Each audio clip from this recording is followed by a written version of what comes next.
நீங்க எதிர்பார்த்த அந்த நாள் வரும். எதற்காக ஜெபிச்சீங்களோ, எதற்காக அழுதீங்களோ, எதற்காக கர்த்தருடைய பாதத்துல உட்கார்ந்து இருக்கீங்களோ அந்த நாள் வரும். கவலையே படாது. கர்த்தருக்கு காத்திருக்கிறவங்க எப்படி தெரியுமாங்க இருக்கணும்? ஏசாயா 40:31 வாசிக்கிற எல்லாத்துக்கும் தெரிஞ்ச வசனம் தான். கர்த்தருக்கு காத்திருக்கிறவர்களோ, அவருக்காக காத்திருக்கிறீங்க. நீங்க உங்களை பார்த்து சொல்றேன், எனக்கு இயேசு செய்து முடிப்பார்.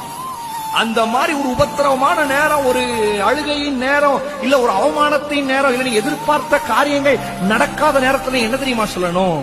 காத்திருக்கிறேன், எனக்கு கர்த்தர் செய்வார். கர்த்தருக்கு காத்திருக்கோ புது பலனை அடைந்து ஒரு புது பலத்தோட காத்திருக்கணும். நீங்க காத்திருக்கிற டைம்ல தான் சோர்ந்து போயிடுறீங்க. நடக்குமா, நடக்காதா, செய்வாரா, செய்ய மாட்டாரா, அத ஆண்டவர் வாய்க்க செய்வாரா, வாய்க்க பண்ண மாட்டாரா?